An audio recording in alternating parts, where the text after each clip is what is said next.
आशा की किरण। દુનિયાના સુખ અને દુઃખ એનાથી મિશ્રિત આ દુનિયા છે. એવું તમે ન વિચારો સદૈવ માટે સુખ જ રહે, ક્યારેક દુઃખ પણ જીવનમાં આવે. એ દુઃખને પણ ભગવાનના ભક્તો તમે સ્વીકારતા શીખો. સફળતાને એમ સમજો મારા ઈષ્ટની કૃપાનું પરિણામ છે, કોઈ મહાપુરુષના રાજીપાનું પરિણામ છે. એને પણ કૃપા પ્રસાદ સમજો. સફળતાને કૃપા પ્રસાદ સમજો તો નિષ્ફળતા મળે ત્યારે પ્રભુની ઈચ્છા પ્રસાદ સમજો. કાંઈક મારું ઋણું કરવાના છે મારા ઠાકોર, જેથી કરીને એમ નિષ્ફળતા. અને એવું ન બને, માનો તમને કોઈ જમીન બહુ ગમતી હોય તમારે લેવી જ હોય અને તમે ત્યાં લેવા ગયા ને બીજો લઈ લે, 10 લાખનો વીઘો વહી ગઈ, તમને મનમાં દુઃખ થાય, અરે રે મારે લેવી હતી જમીન વહી ગઈ, મારે લેવી હતી જમીન વહી ગઈ.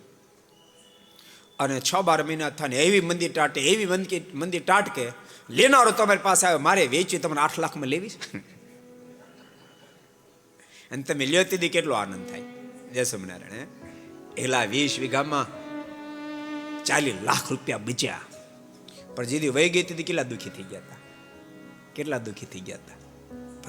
सुख और दुख समझना मारे को पसंद आया हो तो लाइक करें और शेयर करना मत भूलिए.